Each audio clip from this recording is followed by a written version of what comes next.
নমস্কার বন্ধুরা, সকলে কেমন আছেন? আশা করছি সকলে খুবই ভালো আছেন। সকাল থেকে ভিডিওটা স্টার্ট করে দিলাম, তো আশা করছি সকলের ভালো লাগবে।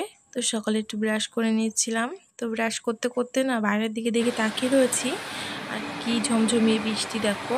সকালে ওঠার পরে যখন দেখলাম মেঘটা কিন্তু অতটা ছিল না, কালো। তারপরে আস্তে আস্তে কিন্তু প্রচুর মেঘ করে এসে অন্ধকার হয়ে গেছিলো। তো তারপরে এরকম জোরে বৃষ্টি দিয়েছে। আর এদিকে কিন্তু আমার ড্রেসটা চেঞ্জ করাও হয়ে গেছে, আর আমি এদিকে মুখ টুক ধুয়ে নিচ্ছি।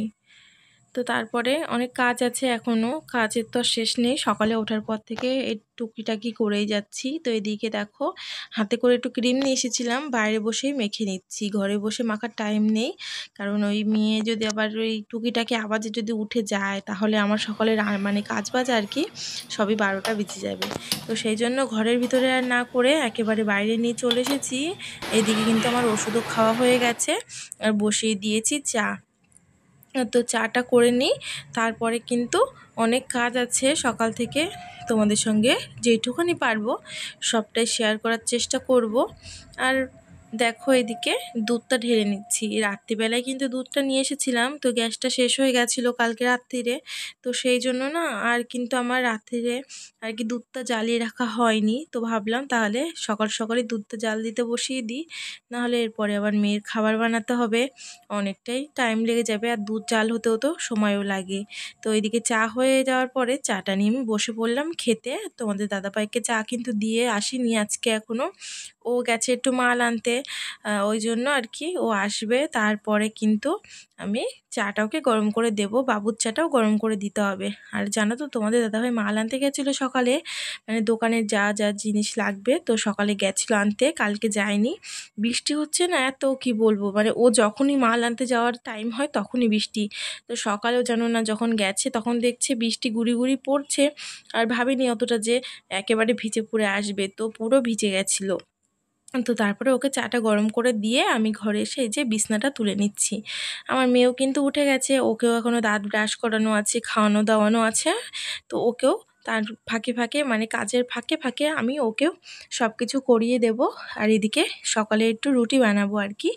তো সেই জন্য ভাবলাম একটু আলু ভাজা করি, আর কালকে না একটু ভাত আছে, তো তোমাদের দাদাভাইকে সকালে ভাতটা একটু গরম করে দিয়ে, আর তারপরে কিন্তু এই আলু ভাজা দিয়ে, মানে আলু ভাজা দিয়ে আর কি মাখিয়ে দেবো, তাহলে ওর বেশ ভালো হবে খেতে। তো এদিকে দেখো, আলু ভাজাটা বসিয়ে দিয়ে না এদিকে কিন্তু রুটি করতে লেগে পড়েছি, নাহলে অনেকটা লেট হয়ে যাবে। তো একদিকে কিন্তু 3টে ওভেন হয়ে অনেকটা সুবিধা হয়, কিন্তু মানে রুটি বলো যাই করি না কেন, 3টেতে একবারে বসিয়ে দিলে না তাড়াতাড়ি হয়ে যায়। তো এই দেখো আমার রুটিটা কত সুন্দর গোল হয়েছে। তো কার কাদের, মানে কাদের কাদের রুটি এরকম সুন্দর গোল হয় আমাকে অবশ্যই জানিও কমেন্ট করে। তো এদিকে রুটিটা তাওয়ায় দিয়ে দিয়ে ভালো করে ভেজে নেব, সুন্দর করে একটু ভেজে নেব। তো বাবুকে দেবো রুটি 2টো, আর আমি নেব 2টো। তো এইভাবেই সকালে কিন্তু আমার দিনটা কাটে। ওই যেদিন যেরকম পারি সেই দিন সেরকম রান্না করি। সব দিন তো আর ভাত খেতে ইচ্ছাও করে না, আর মানে শরীরের পক্ষে ভালোও না কিন্তু অত ভাত খাওয়া। দিনে একবার ভাত খাও ঠিক আছে। আর যারা রোগা তাদের ব্যাপারটা আলাদা, তাদের অন্যরকমই। আর যারা একটু মানে মোটা, শরীর স্বাস্থ্য ভালো, তাদের পক্ষে না ওই 3 বেলা ভাত খাওয়াটা অনেকটাই অসুবিধাজনক বলতে গেলে। মানে শরীরের দিকে তাকাতে গেলে একটুখানি ভাতটা খাওয়া কমাতেই হবে। তো সেই সবই মানে ভেবেচিন্তে একটু ভাবছি যে ডায়েট কন্ট্রোল করতে হবে, কিছু করার নেই। না হলে শরীরটা মানে শরীরটা এতটা ভারী হয়ে যাচ্ছে না যে কাজ করতে অসুবিধা হয়ে যায় কিন্তু খুবই। তো যাই হোক, ওইদিকে দেখো ডাল ভেজে নিয়েছি, আজকে করব হচ্ছে খিচুড়ি। দুপুরবেলায় খিচুড়ি খেতে ইচ্ছা করলো, এত প্রচুর মানে বৃষ্টি হচ্ছে যে কি বলবো। এই বৃষ্টির ওয়েদার হলেই না মনে যেন আমার খিচুড়ি খিচুড়ি মানে মনে হয়। তো যাই হোক, আজকে এমনিও নিরামিষ, তো খিচুড়ি করব বলে দেখো কাঁকরোল ভেজে নিচ্ছি, আর এদিকে কিন্তু ভেজে নিচ্ছি হচ্ছে বেগুন। আর কি বলো তো, আজকে না এই ভাজাভুজি দিয়েই খাবো। আমাদের বেশিরভাগ কিন্তু খিচুড়ি হলে ভাজাই করা হয়, আমরা তরকারি করি কমই, কারণ তরকারি অতটা আমাদের লাগেই না। এই দেখো চাল আর ডাল কিন্তু আমি সিদ্ধ করতে বসিয়ে দিয়েছি। এই যে আগে কিন্তু ডালটা সিদ্ধ করে নিলাম, তারপরে প্যাকেটে করে চালটা দিয়ে দিয়েছি আমি ডালের ভিতরে। মানে জলের মধ্যে। আর ওইদিকে তো দেখলেই আমার আলু টালু ভাজা কমপ্লিট হয়ে গেছে। আর এদিকে দেখো ফোড়নে দিয়ে দিচ্ছি জিরে, মশলাও কিন্তু করে নিয়েছি, আর তেজপাতা, শুকনো লঙ্কা এই হচ্ছে দিলাম ফোড়নে। আর একটু টমেটো কুচি সেটাকেও দিয়ে তারপরে কিন্তু বেটে রেখেছিলাম, মানে মশলা করেছিলাম হচ্ছে আদা, জিরে, কাঁচা লঙ্কা, আর কিছুটা কাঁচা লঙ্কা হচ্ছে চিড়ে দিয়ে দেবো ওই আর কি খিচুড়ির ভিতরে।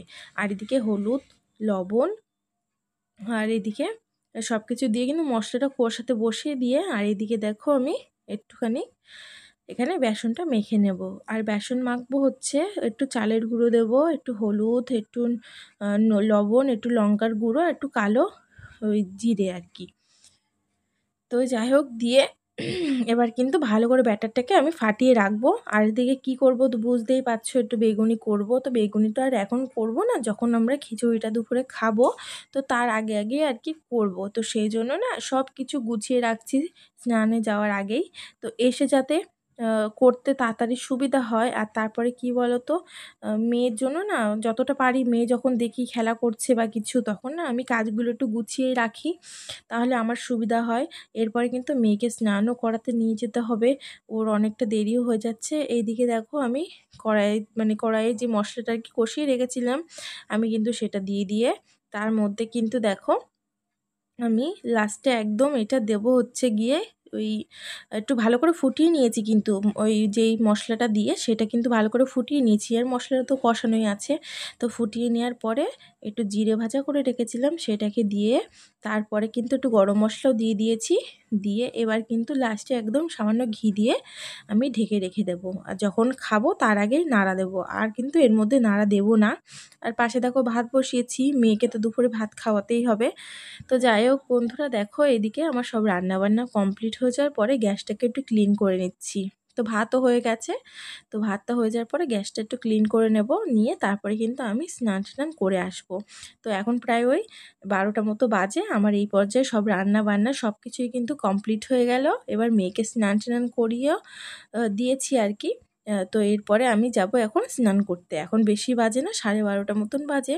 তো আজকের ভিডিওটা এই পর্যন্তই, আশা করছি তোমাদের সকলের ভালো লাগবে। আর যদি ভালো লেগে থাকে একটা লাইক কমেন্ট করে দিয়ে যেও বন্ধুরা, তোমাদের একটা লাইক কমেন্টই কিন্তু আমাকে অনেকটা ভরসা দেয়। তো যাই হোক ভিডিওটা আজকে এই পর্যন্ত, টাটা বাই।